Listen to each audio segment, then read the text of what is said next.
I am speaking with Nir Kabaretti, the conductor of the Santa Barbara Symphony Orchestra. He is in Florence. It is the evening in Florence. I am in Santa Barbara. There is a heat wave on at 11 o'clock in the morning this day.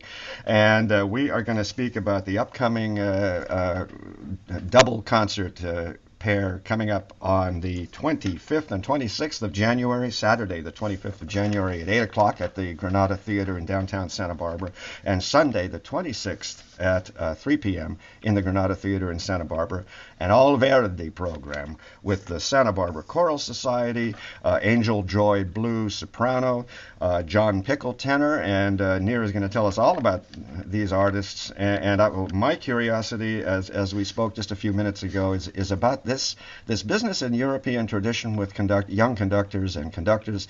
They start in the opera house, and so Nir, I think, is clearly very well qualified, and I hope he'll give us a little overview of how that works in Europe. By the way, the telephone number for those of you in Southern California, I know a lot of people are watching this program throughout Southern California. It's a lovely day trip up to Santa Barbara. The telephone number for tickets for the Santa Barbara Symphony, January 25th, Saturday evening, January 26th, Sunday afternoon, excuse me, is area code 805-899-2222. And this is an all Verdi program with the Santa Barbara Choral Society. There'll be some choruses, there'll be some overtures, and there'll be a whole lot of wonderful soprano and tenor arias from the Verdi repertoire. So, Nir, I was speaking with you had a guest conductor recently with the Santa Barbara Symphony, Matthias Bamert, and he gave me a very amusing anecdote about being an oboist, a professional oboist, as a young man, deciding he wanted to be a conductor, and doing what we know, and you're going to tell us more about the audition to be an opera conductor in Europe, and the people at Salzburg or someplace, throw down in front of him the entire score to Rosenkavalier, full score, and say, play it, kid. At the keyboard. And that's when he decided he needed to be principal oboe of an orchestra for a while first and ease himself into conducting. How was this for you? When did it all begin? We don't want to go back too far, but I mean, the point is, what is this wonderful European tradition for young conductors? Well, I think it started from the idea that getting into the business is quite a tough thing for everyone. And the opera houses, are very busy in Europe. I mean, if you take Vienna or Berlin, there's every day a show, different shows, and you need people to conduct it. And there is a good way to, I would say, train and develop a career if you can start as a pianist, if you are a pianist, obviously, and you can work with the singers, play the rehearsals for the other conductors. Then maybe be promoted to be the chorus master and conduct backstage, conduct rehearsal, and then you might have a chance that the conductor is ill and you have to replace him. And this is very much the way a lot of conductors did it. And I tell you, the first time I knew about it is when I was applying to the academy in Vienna. That time I studied in Israel and I was already conducting, and then I applied for a master degree, and they told me that one of the requirements is to play a Beethoven sonata on the piano. And I asked myself, why is that important? Why do they want to hear me as a pianist? I'm a conductor. And funny enough, they did not ask us to conduct an orchestra in the beginning. And they said, you know what? We can teach you how to conduct. But if you can play the piano, you can certainly make yourself into a theater. And this made, of course, injustice to oboe players and double bass player and all of that. And I think they're probably more flexible today.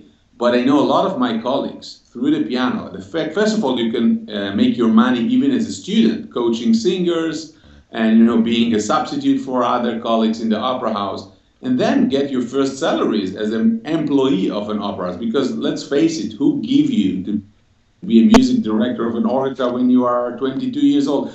Today it's probably much easier. There is a fashion to promote young conductors, but in the old days it was very, very rare, an exception, that a conductor would get a job as a conductor in his first stage of the career. And I'm certainly a product of this system which says, if you're good on the piano, if you know the rep, and why would they ask you to replace a conductor and not bring another one?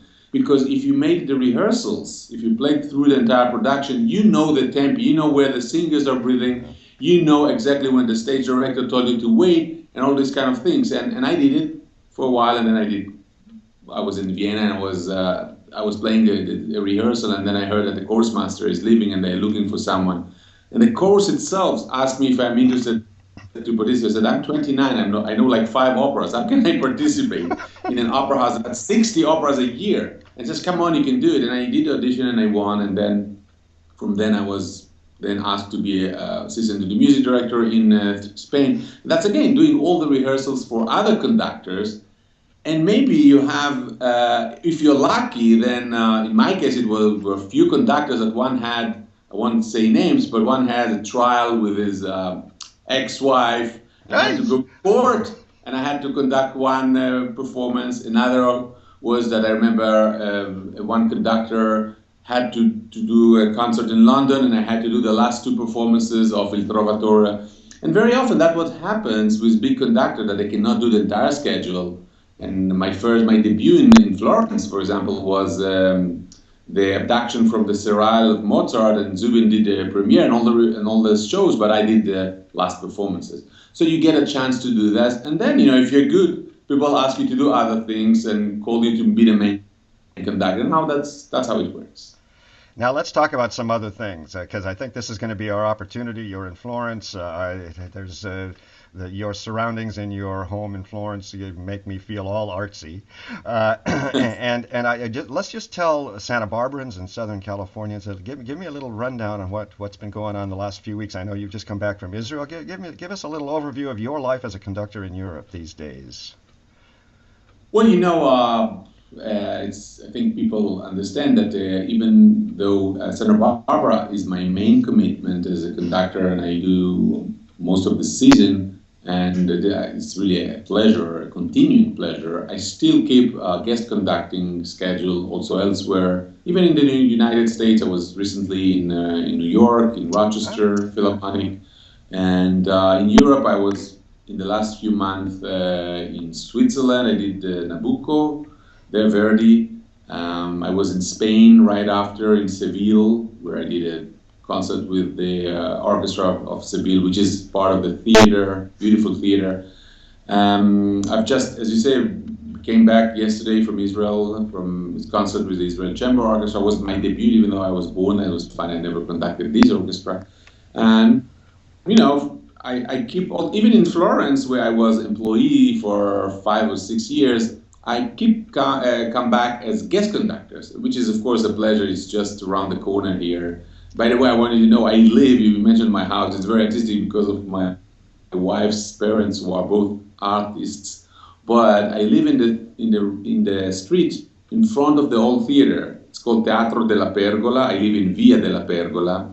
And the interesting thing is that this theater existed when Verdi was in his period, and he performed his first Macbeth right here in front of my house. And I said, if I could be a neighbor in this area 200 years ago, I could have heard the maestro talking to the musicians, and Macbeth was premiered here in my street just in front of my house. So I had to include Macbeth in the program that we do, and that was the very first opera I conducted by Verdi, by the way, in Florence. So. Wow. Okay. And we know that the tradition. 1 second here. I'm just bringing up the program. The program coming up on the 25th and 26th. I mean, we've got I Vespri Siciliani, Rigoletto, Nabucco, Otello, La Forza del Destino, Macbeth, as you have just described, and so on. A very full program. And I'm reminded also that the tradition is that the opera houses are where everything happens in Europe. Am I wrong? Stop me. The theater performances, the opera performances, the symphony performances, and usually there is a general director, a conductor for the whole deal. Yeah. Oh yeah, that's for sure. Yeah, it's everything is under the same roof. Even though I would say that in Italy, the orchestra are mainly opera orchestras that do concerts in addition to their operatic, I would say, activity. And that means something because an orchestra that can play an opera is a little bit more flexible than, let's say, pure symphonic orchestra who can follow a conductor, etc. But in an opera, you have to listen also to the singers, what they do. Sometimes they slow down. You know, a singer would have a bad day, and all of a sudden, after you did all the rehearsal, you can hardly breathe, and you have to do everything faster. That happens. That is the theater word of the opera. It's a fascinating word, and you're right. It's part of the tradition. I remember when I conducted Il Trovatore for the first time. As I said, I did only the last shows. So I did go to the opening night and to the other, and I saw two ladies, one of the performers sitting next to me. They were probably in their 80s, and they were all the evening were talking about wait, it comes, it comes. And when the aria of the tenor comes, the famous aria, they hold their hands. I mean, two old ladies. It was like just from excitement. Here it comes. It's like I mean, for them, it's still Verdi is a rock star. Wow. And this is very much Italy. I remember coming here, knowing no one. I went to the grocery shop and I tried to find myself on how to say tomato or whatever. And the gentleman there said to me, "You are new in the neighborhood?" I said, "Well, I just came to work. I could hardly speak." I said, "Where do you work?" I said, "Here in the theater." And the grocery man said to me, "Hey, I know there's a Traviata. I know the second cast. I think I saw this soprano." And I was like, wow, everybody knows the opera in Italy. So it was kind of an amazing experience. Yes, it is wonderful. I as a student in London, it was the same kind of thing. Europeans, they, forget any idea that this kind of art is dying. No. That's nonsense. Talking to a guy serving me a burger on a stand, a street stand in London after a performance, and he said, "Oh, I saw that show last night." Yeah, it's marvelous. Let's talk about the soloists. We know we're going to have a good, solid Santa Barbara Choral Society to give you the wonderful choruses that you'll be performing. Right. How's about Angel Joy Blue, the soprano? Well, yeah, I want to say that it's a sort of a journey through Verdi's life.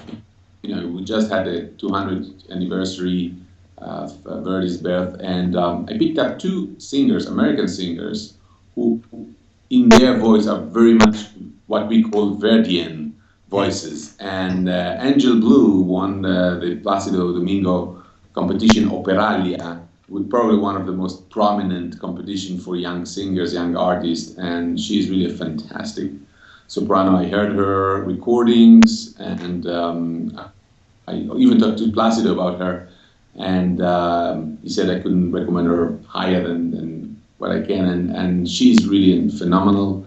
And same as the tenor, both are leading artists, young and very thought after in the US and also in Europe. I see their names, so it's really going to be a wonderful collaboration. I'm looking forward to having them with us. Yeah, so this will be your first encounter with these two soloists, with Right.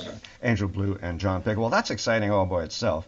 Now, let me see here. Let me just go back a little bit. Why don't you give me a little bit of a run through of how you said this? First of all, what is this business about a Verdi voice? Can you give me? You mentioned something about it of a Verdi singer. What is that?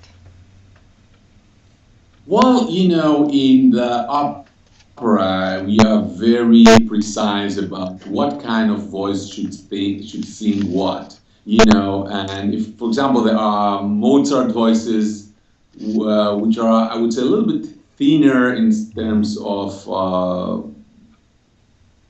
volume, a little bit more concentrated. It's kind of difficult to explain it, but when you hear a Mozart voice versus Verdi voice, it's little bit different. Also stylistically, there are things that you do with the voice, like what we call portamento, which you go from, which is a sort of how to connect a high note to a lower note.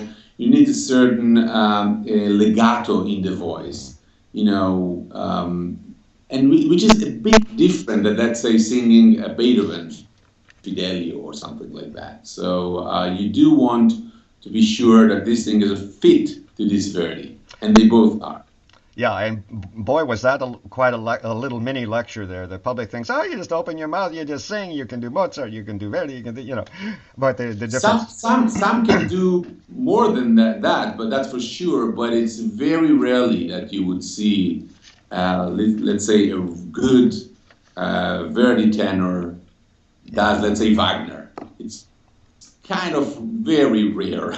Yeah, okay. And just a moment longer, and then I'm going to let you get back to packing because I know you and your family are traveling all day tomorrow to get to America and be in Santa Barbara for these performances coming up next weekend. But Right. can you give me a little clue? Because my editors always love this. It's a little something. What was the moment when you were a kid? You know, what happened? What made you become what you are? What is that thing that I know others we all in crazy people who pursue art lives and careers in the arts, what is it that makes that there's nothing else? It has to be this. What was that? When was that moment? Well, I grew up in a house where my father played a lot of instruments in sort of a semi-professional way, and I grew up seeing all these instruments at home. If it's a flute, a saxophone, a guitar, my father owned all these instruments and played them. I mean, it's kind of amazing how many different instruments he plays. And I always saw it. I mean, I'm talking for a very little age. And so by the time I was 4 and 5, I started to touch these instruments and sort of having fun with that. And I asked my father to teach me a little bit. So we started with a recorder. And then I wanted to play the keyboard. And he taught me because he also was he graduated in music school to teach in schools. And Hmm. he was a music school teacher for a few years. And in that time, he also taught me to read and write music, and that before I could read and write anything. I mean, Amazing. it was before school. So for me to see the notes and the music was probably the first language I knew, and I knew it will be something I will do for all my life. I was not sure, and I was very far away from classical music or from conducting. But then it developed itself, and I concentrated on the piano. Wanted really to become more of a pianist, but I think it was 14, 15, which I realized when I realized I'm not 100% on that field, and that was the time I was starting to watch concerts, and I was staring at the conductor. I was so fascinated with what a conductor does. Basically, I did not understand what he does. I'm not sure I understand now what I do, but that time I certainly did have no idea of how come he could produce this beautiful sound and very versatile, very different sounds with 2 hands. And this is a magic that I'm trying to figure out now for the last 30 years how it works. And I knew that's what I want to do. Yeah, it's intriguing, isn't it? This life as a conductor, you get up in front of a bunch of wonderful professional musicians, and magic happens, and you know that you have something to do with that also. It's not just flapping your hands and they take care of all the business. It's a mystery that's satisfying, huh? Well, yeah, it's the thing is like that. I don't produce any sound. Actually, they produce the sound, but I inspire them to produce the Yeah. sound, and that's about it. I mean, it's inspiring other people to bring their quality and their talent out, and it has to do with leading. It has to do with seeing what is style about. And I'm very grateful for what I do, but it's a mystery. I completely agree with you.